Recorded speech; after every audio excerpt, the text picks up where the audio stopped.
بسم اللہ الرحمن الرحیم۔ السلام علیکم۔ اچانک پتہ نہیں ایسا کیا ہوا کہ مولانا صاحب ایک دم غصے میں آئے اور کہنے لگے کہ لوگ پتہ نہیں کیوں پاگل ہو گئے ہیں جو عبدالستار ایدھی کو لاکھوں روپے زیور دے رہے ہیں، حالانکہ یہ شخص ڈھونگی ہے۔ کسی کو کیا پتہ کہ اس کے پاس کتنے پیسے اکٹھے ہوئے اور اس نے کتنے پیسے یتیم خانے پر لگائے۔ یتیم خانہ صرف ایک دکھاوا ہے، یہ لوگوں کو لوٹنے کا ایک آسان سا طریقہ اپنایا ہوا ہے، اور ہماری عوام بھی بے وقوف ہیں۔ اگر یہ عبدالستار اتنا ہی لوگوں کا ہمدرد ہوتا تو خود کوئی کام کیوں نہیں کرتا، اپنی کمائی سے کسی ایک یتیم کی کفالت کرتا تو میں مانتا۔ پتہ ہے نا خود کی کمائی کتنی مشکل ہوتی ہے، ایسے مانگ کر اپنا پیٹ جیسے مرضی بھرو اور دکھاوے کے لیے کوئی ادارہ بنا دو۔ پتہ نہیں پاکستانی عوام کو کب عقل آئے گی، مساجد کو چندہ دیں، خود اپنے ہاتھوں سے کسی غریب، یتیم، بیوہ، مسکین کی مدد کریں۔ آپ کو بھی پتہ ہو کہ یہ مستحق ہے یا نہیں، لیکن نہیں، لوگوں نے عبدالستار ایدھی کو ہی خیرات دینا ایمان کا حصہ سمجھ لیا ہے۔ نہ جانے کیوں لوگ اس پر اتنا اندھا یقین کر رہے ہیں کہ جیسے خانہ کعبہ کی چابیاں اسی کے پاس ہوں۔ گجرات کے گاؤں بانٹوا کا نوجوان عبدالستار گھریلو حالات خراب ہونے پر کراچی جا کر کپڑے کا کاروبار شروع کرتا ہے۔ کپڑا خریدنے مارکیٹ گیا، وہاں کسی نے کسی شخص کو چاقو مار دیا، زخمی زمین پر گر کر تڑپنے لگا۔ لوگ زخمی کے گرد گھیرا ڈال کر تماشا دیکھتے رہے، وہ شخص تڑپ تڑپ کر مر گیا۔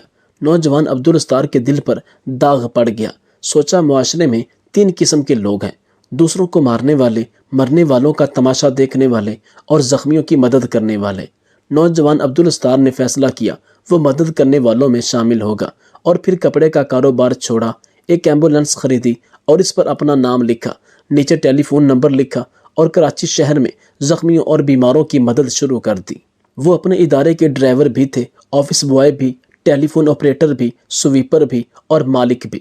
وہ ٹیلی فون سرہانے رکھ کر سوتے، فون کی گھنٹی بجتی، یہ ایڈریس لکھتے اور ایمبولینس لے کر چل پڑتے، زخمیوں اور مریضوں کو ہسپتال پہنچاتے، سلام کرتے اور واپس آ جاتے۔ عبدالستار نے سینٹر کے سامنے لوہے کا غلہ رکھ دیا، لوگ گزرتے وقت اپنی فالتو ریزگاری اس میں ڈال دیتے تھے۔ یہ سینکڑوں سکے اور چند نوٹ اس ادارے کا کل اثاثہ تھے۔ یہ فجر کی نماز پڑھنے مسجد گئے، وہاں مسجد کی دہلیز پر کوئی نوزائیدہ بچہ چھوڑ گیا۔ مولوی صاحب نے بچے کو ناجائز قرار دے کر قتل کرنے کا اعلان کیا۔ لوگ بچے کو مارنے کے لیے لے جا رہے تھے، یہ نوجوان عبدالستار پتھر اٹھا کر ان کے سامنے کھڑے ہو گئے، ان سے بچہ لیا، بچے کی پرورش کی۔ آج وہ بچہ بینک میں بڑا افسر ہے۔ یہ نعشیں اٹھانے بھی جاتے تھے، پتہ چلا گندے نالے میں نعش پڑی ہے۔ یہ وہاں پہنچے، دیکھا لواحقین بھی نالے میں اتر کر نعش نکالنے کے لیے تیار نہیں۔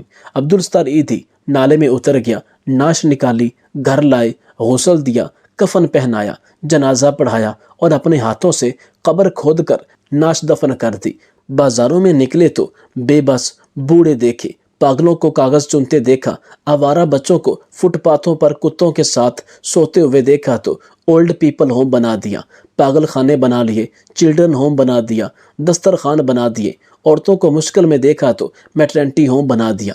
لوگ ان کے جنون کو دیکھتے رہے، ان کی مدد کرتے رہے، یہ آگے بڑھتے رہے، یہاں تک کہ ایدھی فاؤنڈیشن ملک میں ویلفیئر کا سب سے بڑا ادارہ بن گیا۔ یہ ادارہ 2000 میں Guinness book of world record میں بھی آ گیا۔ ایدھی صاحب نے دنیا کی سب سے بڑی پرائیویٹ ایمبولینس سروس بنا دی۔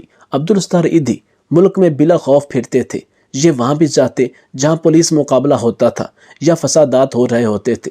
پولیس، ڈاکو اور متحارب گروپ انہیں دیکھ کر فائرنگ بند کر دیا کرتے تھے۔ ملک کا بچہ بچہ قائد اعظم اور علامہ اقبال کے بعد عبدالستار ایدھی کو جانتا ہے۔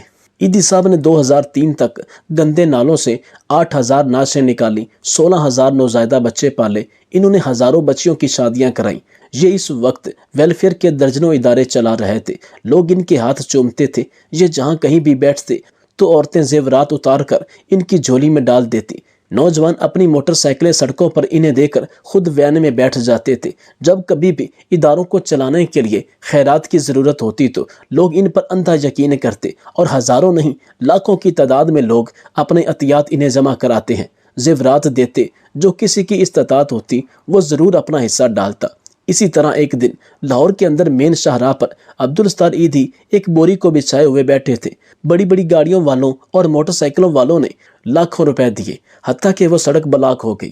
اس قدر رش ہوا، کوئی آ رہا ہے، کوئی جا رہا ہے، کوئی گلے سے چین اتار کر دے رہا ہے، کوئی اپنے ہاتھوں سے انگوٹھی اتار کر دے رہا ہے، کوئی چک دے رہا ہے۔ اتنے میں اچانک ایک مولانا صاحب لمبی داڑھی رکھے ہوئے ایک بڑی گاڑی سے اترے اور اتنے مجمع کے سامنے، حتیٰ کہ عبدالستار ایدھی بھی سن رہے تھے۔ اچانک پتہ نہیں ایسا کیا ہوا کہ یہ مولانا صاحب ایک دم غصے میں آئے اور کہنے لگے کہ لوگ پتہ نہیں کیوں پاگل ہو گئے ہیں، جو عبدالستار کو لاکھوں روپے زیور دے رہے ہیں، حالانکہ یہ شخص ڈھونگی ہے۔ کسی کو کیا پتا کہ اس کے پاس کتنے پیسے اکٹھے ہوئے اور اس نے کتنے پیسے یتیم خانے پر لگائے۔ یتیم خانہ صرف ایک دکھاوا ہے، یہ لوگوں کو لوٹنے کا ایک آسان سا طریقہ اپنایا ہوا ہے، اور ہماری عوام بھی بے وقوف ہیں۔ اگر یہ عبدالستار اتنا ہی لوگوں کا ہمدرد ہوتا تو خود کوئی کام کیوں نہیں کرتا، اپنی کمائی سے کسی ایک یتیم کی کفالت کرتا تو میں مانتا۔ پتہ ہے نا خود کی کمائی کتنی مشکل ہوتی ہے، ایسے مانگ کر اپنا پیٹ جیسے مرضی بھرو اور دکھاوے کے لیے کوئی ادارہ بنا دو۔ پتہ نہیں پاکستانی عوام کو کب عقل آئے گی، مساجد کو چندہ دیں، خود اپنے ہاتھوں سے کسی غریب، یتیم، بیوہ، مسکین کی مدد کریں۔ آپ کو بھی پتہ ہو کہ یہ مستحق ہے یا نہیں، لیکن نہیں، لوگوں نے آسان طریقہ ڈھونڈا ہوا ہے، چاہے اس کا اجر ملے یا نہ ملے، اور لوگوں نے عبدالستار ایدھی کو ہی خیرات دینا ایمان کا حصہ سمجھ لیا ہے۔ نہ جانے کیوں لوگ اس پر اتنا اندھا یقین کر رہے ہیں کہ جیسے خانہ کعبہ کی چابیاں اسی کے پاس ہوں۔ ابھی یہ مولانا صاحب بول ہی رہے تھے کہ چند مرد حضرات اس کے سامنے آئے اور ایک نے کہا کہ میں آپ کی لمبی داڑھی کا حیا کر رہا ہوں، کیا اس ملک میں صرف آپ ہی عقل مند انسان ہیں اور باقی سب لوگ گھاس کھاتے ہیں؟ ہمیں معلوم ہے کہ کون اللہ کے راستے پر خرچ کرنے والا ہے اور کون صرف اپنے پیٹوں کو تنور بنائے ہوئے بھرے جا رہا ہے۔ ابھی یہ نوجوان بول رہا تھا تو عبدالستار ایدھی صاحب خود اٹھے اور اس کو چپ کروایا اور کہا کہ آپ جائیے، یہ میرا، اللہ تعالیٰ اور ان مولانا صاحب کا معاملہ ہے۔ حتیٰ کہ بڑی مشکل سے سارے معاملات کو رفع دفع کیا گیا اور وہ مولانا صاحب بھی چلے گئے۔ چند دن بعد ہی وہ گاڑی والے مولانا صاحب عبدالستار ایدھی صاحب کے یتیم خانے پر پہنچے اور ان سے معافی مانگی اور کہا کہ اس دن والے معاملے پر میں شرمندہ ہوں، کیونکہ میں نے اس دن جو کہا وہ اپنی ناقص عقل اور معلومات کی بنا پر کہا تھا۔ میں نے اس کے بعد آپ پر مکمل ریسرچ کی ہے، لیکن آپ واقعی ایک ایماندار اور مخلوق کے لیے درد دل رکھنے والی شخصیت ہے۔ مجھے آپ معاف کیجیے اور اللہ تعالیٰ سے بھی میری سفارش کیجیے کہ وہ مجھے معاف کر دے۔ تو عبدالستار ایدھی صاحب نے انہیں معاف کر دیا۔ اس میں کوئی دو رائے نہیں کہ عبدالستار ایدھی صاحب واقعی ایک بہت بڑے انسان تھے، جنہوں نے اپنی ساری زندگی اللہ تعالیٰ کی مخلوق سے محبت اور ان کی فلاح کے لیے وقف کر دی تھی۔ میں یقین سے کہہ سکتا ہوں کہ جب تک پاکستان رہے گا تب تک عبدالستار ایدھی صاحب بھی زندہ رہیں گے اور ہمارے دلوں میں ہمیشہ بستے رہیں گے، کیونکہ ایسے انسان کا کسی بھی قوم میں پیدا ہونا اللہ تعالیٰ کی کسی بڑی نعمت سے کم نہیں، کہ جس نے اپنی ذاتی خواہشات، اپنے ذاتی آرام و سکون کو پس پردہ کر کے اللہ تعالیٰ کی مخلوق کی خدمت کی، صرف رضائے الہی کے لیے، نہ بینک بیلنس بنایا، نہ پراپرٹی بنائی، نہ الیکشن میں کھڑے ہونے کے لیے لوگوں سے ہمدردی حاصل کی، نہ کوئی گاڑیاں خریدیں۔ عبدالستار ایدھی آج اس دنیا میں نہیں ہیں، مگر ان کے بنائے ہوئے فلاحی ادارے دکھی انسانیت کی خدمت میں آج بھی مصروف ہیں اور انشاءاللہ مصروف ہی رہیں گے۔ ڈاکٹر اسرار احمد کہتے ہیں کہ عبدالستار ایدھی راہ انسانیت میں اس قدر مگن ہیں کہ جیسے انہوں نے آخرت کی زندگی اپنی آنکھوں سے دیکھ لی ہو، کیونکہ یہ لوگ جانتے ہیں کہ دنیا کی حقیقت کیا ہے، اور جو شخص یہ جان گیا وہ کبھی بھی اس دھوکے والی زندگی میں اپنی آخرت والی زندگی کو تباہ و برباد نہیں کرے گا۔ اللہ پاک ایدھی مرحوم کو جنت الفردوس میں اعلیٰ مقام عطا فرمائے، آمین۔ ایک مولانا صاحب لکھتے ہیں کہ یورپ کے ایک ملک میں رات کے وقت ہم گشت پر معمول کے مطابق چل پڑے۔ ہم چند لوگ تھے، ہماری اس گروپ کی قیادت امیر صاحب فرما رہے تھے۔ اس گروپ کے اندر میں بھی شامل تھا۔ رات کا وقت تھا، ہم ایک نائٹ کلب کے پاس سے گزرے تھے، تو وہیں پر امیر صاحب نے نائٹ کلب کے اندر جانے کا ارادہ کر لیا اور ہم سے کہنے لگے کہ ہمیں اس نائٹ کلب کے اندر جا کر اللہ اور اس کے رسول صلی اللہ علیہ وسلم کی اطاعت کی دعوت دینی چاہیے، تاکہ ہم اسلام کا پیغام ان لوگوں تک بھی پہنچا سکیں۔ کیا پتہ یہ بھٹکے ہوئے لوگ اسلام کی طرف آ کر اپنی زندگی کو سنوار لیں۔ اب کچھ لوگوں نے امیر صاحب سے اس گندے اور بے حیائی والے اڈے کے اندر جانے سے انکار کر دیا، اور امیر صاحب ہمیں اپنے ساتھ لے کر اندر چلنے لگے اور خصوصاً تاکید کی کہ اپنی نظریں نیچی رکھنا اور ہم سے فرمایا کہ استغفار پڑھتے رہنا اور اللہ تعالیٰ سے مدد مانگتے رہنا۔ اگر کوئی بھی ناخوشگوار واقعہ گزرے تو آپ اس پر رد عمل نہیں دینا بلکہ صبر کرنا۔ اب ہم جیسے ہی نائٹ کلب کے اندر داخل ہوئے ہیں تو یہاں پر معمول کے مطابق رش نہیں تھا، لوگوں کا ہجوم بہت کم تھا۔ یہاں پر چند لوگ اور نائٹ کلب کا عملہ موجود تھا۔ امیر صاحب کو ایک ڈرم بجانے والا بندہ دکھائی دیا تو یہ ان کو اکیلا پا کر اس کے پاس چلے آئے۔ یہاں پر آ کر امیر صاحب نے ان کو تبلیغ دینا شروع کر دی۔ اللہ تعالیٰ نے ہماری مدد کی۔ امیر صاحب اس ڈرم بجانے والے کو جو بھی باتیں کر رہے تھے، اس نے ان باتوں پر کوئی رد عمل نہیں دیا بلکہ یہ خاموشی سے ہماری باتیں سنتا رہا۔ وہ ہم پر کافی حیران ہو رہا تھا اور ہمیں توجہ سے دیکھ رہا تھا۔ جب ہماری باتیں ختم ہو گئیں تو اس کی بیوی سامنے آ گئی جو کہ پیچھے چھپ کر ہماری باتیں سن رہی تھی۔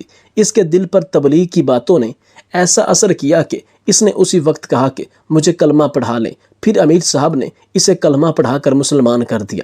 اس نے اپنے شوہر سے بھی کہا کہ تم بھی کلمہ پڑھ کر مسلمان ہو جاؤ۔ چنانچہ اسی وقت اس کا شوہر بھی کلمہ پڑھ کر مسلمان ہو گیا۔ اس کے بعد یہ دونوں میاں بیوی ہمارے ساتھ مسجد چلے آئے۔ ہم نے اس کی بیوی کو مستورات کے پاس بھیج دیا تاکہ اس کی اچھی درس و تدریس ہو سکے۔ اب ہماری خوشی کی انتہا نہیں رہی تھی۔ ہم ایک ایسے گروپ کا حصہ تھے جس گروپ میں ہم نے 2 لوگوں کو مسلمان کر لیا تھا۔ ہمیں اپنے گروپ پر کافی خوشی ہو رہی تھی کہ ان کی زندگی سیدھے راستے پر آ گئی ہے، جو کہ اسلام سے کافی دور تھے۔ ہمیں دلی سکون مل رہا تھا۔ ہم نے اپنے نائب بہن بھائی کی خدمت کے لیے کوئی کمی نہیں اٹھا رکھی تھی۔ یہ دونوں 7 ماہ تک ہمارے ساتھ رہے، یہاں تک کہ انہوں نے گھر واپس جانے کا بھی نہیں سوچا۔ انہوں نے گھر والوں سے بھی رابطہ نہیں کیا اور ان کو کچھ بھی نہیں بتایا۔ اس دوران یہ ہم سے دین کے بارے میں بہت کچھ سیکھتے رہے۔ اب ہمارا وقت ختم ہونے لگا تو ہم نے ان دونوں کو ایک مسلمان فیملی کے سپرد کر دیا اور واپس اپنے ملک چلے آئے۔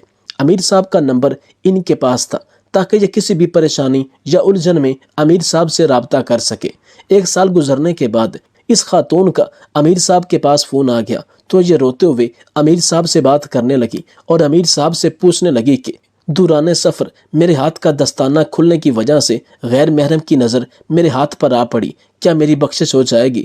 امیر صاحب نے عورت کو تسلی دی اور پھر موبائل بند کر کے رونے لگے اور ہم سے کہنے لگے کہ وہ عورت جو نائٹ کلب میں لوگوں کے سامنے فحش ماحول میں رہ رہی تھی اور آج اس پر اللہ تعالیٰ کے ڈر اور خوف کا یہ معاملہ تھا کہ ہاتھ کا دستانہ کھلنے کی وجہ سے پوچھ رہی تھی کہ میری بخشش ہو جائے گی یا نہیں۔ یہ قربت الہی کی دلیل ہے۔ پھر فرمایا کہ 2 بندے آپس میں ایک سفر پر جا رہے تھے۔ ان میں سے ایک مسلمان تھا اور دوسرا عیسائی تھا۔ سفر کافی لمبا تھا تو ان دونوں نے ارادہ کیا کہ ہم اکٹھے ہی یہ سفر طے کریں گے۔